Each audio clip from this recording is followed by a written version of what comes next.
Over the past few weeks, there's been a lot of talk about the microtransaction system in Star Wars Battlefront 2. The community reaction overall has been pretty negative, with many accusing EA of making the game flat out pay to win. But now EA's released an update to the microtransactions in Battlefront 2, which turns it from a piss take to a bit of a piss take. In a statement published by EA on the Battlefront 2 blog, the firm announced that they would be making changes to Battlefront 2's microtransaction system ahead of its launch later this month. Following the open beta, Battlefront 2 was hit with a wave of criticism for its rather heavy-handed implementation of loot boxes and the possible pay-to-win nature of the game. Who wrote possible in there? I mean, it's definitely pay-to-win.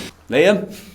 But in an attempt to reassure players that the game won't be pay to win, EA have taken some steps that will apparently make the star card system harder to abuse. Star cards are tiered based on their effectiveness, and they come in a few different categories, these being common, uncommon, rare, legendary, and epic. EA say the epic tier of star cards can no longer be obtained through loot crates. Yay! EA said, quote, to help keep everyone on a level playing field, these star cards will primarily be available through crafting, with the exception of special epic star cards, obviously available through pre-order, deluxe, and star packs. Yeah, you can't get these epic cards anymore through crafting. You can't get them until you're at a certain level. That's unless obviously you pre-order, give us some extra money. They're still available, essentially, but you just have to get them through different means. So does that really fix anything? The second change to the loot system is that epic star cards can only be crafted, and they can only be crafted once the player has reached a certain rank. EA said, quote, you won't be able to buy a bunch of crates, grind everything up into crafting materials, and immediately use them to get super powerful star cards. You can only upgrade the ability to craft higher tier star cards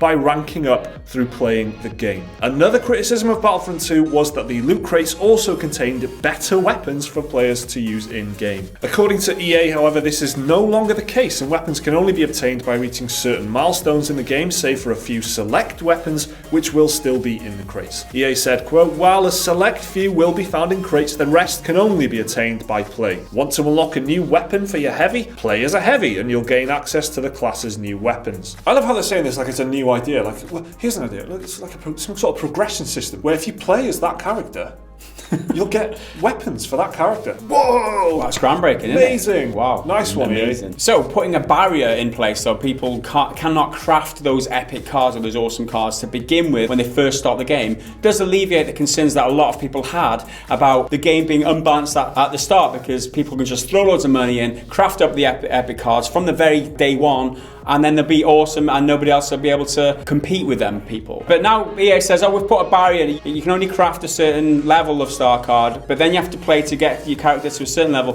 Then you can craft the epic cards. Okay, that kind of helps a little bit. It slows people down, is what it does. It also makes them more money, because those whales who are always going to put money in, who always want to get the highest tier cards or whatever, they're just going to throw money to get the medium cards, play a little bit of the game, and then throw even more money to get the legendary card, the epic cards, alleviating some problems. Oh, don't worry, we've got this. We're putting a barrier in place, which conveniently enough makes us more money. I mean, it's genius. Absolutely genius, EA.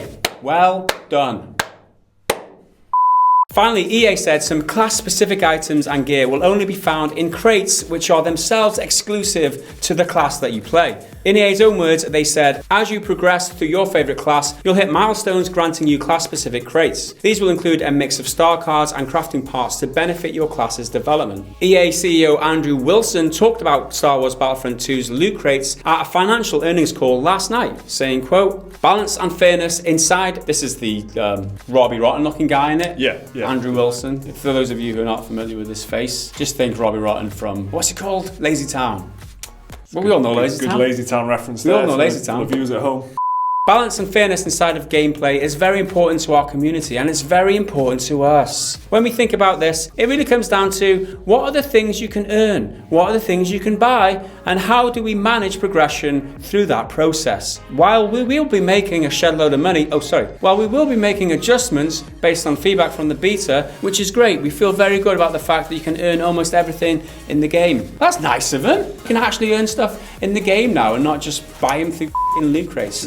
ridiculous. Yeah, so what Andrew Wilson was talking about there was overall some kind of idea that they feel pretty confident about the fact that their game is a good value proposition. They're giving us stuff that would normally be locked behind season passes. They're giving it to us for free, or, you know, for the price of the game. Because they think that the game is much bigger and better than the last Star Wars Battlefront, they think that they can put microtransactions in it, they can put this loot crate system in it, and they feel like that's fine because the game is better than last Star Wars Battlefront and there's no season pass. So that's how Andrew Wilson feels about the whole thing, but for me, I don't know. I mean, this just feels like EA's wriggling here. They're not backtracking really. They're just kind of squirming through all the criticisms by just kind of changing a few very specific things about the microtransaction system. I'm not dialing it back wholesale, which is what they should do. A lot of people have tweeted us saying, "Oh, they've addressed the loot crate system. Do you want to, make content on it?" I don't know if people are expecting us to Fall to our knees, swallow this bullshit, and say, "Congratulations, EA, you've fixed everyone's concern." They haven't. What they've done is they've paid lip service to it. The community are expecting them to react, and that's what they've done. But they've not scaled back any of the bullshit. The microtransactions are still in place. You can only get items through cards, through loot boxes. All right, you can craft them and you can earn them in other ways, but you still have to earn a card. What happened to actually owning a weapon? No, you don't own a weapon, you own cards. And it's just a way of getting you familiar with owning cards, having cards, getting killed by people who've got cards because it shows up on the screen every time you die. It's still there. And how do you get them? You can pay for them. It's just a little bit complicated. It's like, oh, it's not completely pay to win because they can't get the epic cards to begin with, but they can still fucking get them. All they have to do is just pay a bit more money. It almost feels like a deliberate kind of corporate strategy where you hit them with something terrible on purpose, and then when people are outraged, then you just dial it back a bit and you go, oh, you know what, fair enough. You got some fair criticisms there. How about this system instead? And we're supposed to be like, yay, thank you, this system's much better. That's basically what's happened here. I think they call it anchoring. It's like when you're negotiating. It's like you drop them with the lowest offer to begin with, because you anchor their expectations, and then you give them something a little bit better, so they think, oh yeah, that's a reasonable offer. Where it was, in fact, if you look at it objectively, it's still a shit offer. Yeah. I'm not buying. I'm not taking it. Okay then, guys. So tell me, how do you feel about this? Are you happy about these changes, or is it just definitely not enough? Let us know down in the comments. Remember to like the video if you enjoyed it, and subscribe if you want to see more stuff like this every day. You can check out that video right there, right now, if you want, and there's a link to Patreon if you want to support the channel. See you next time.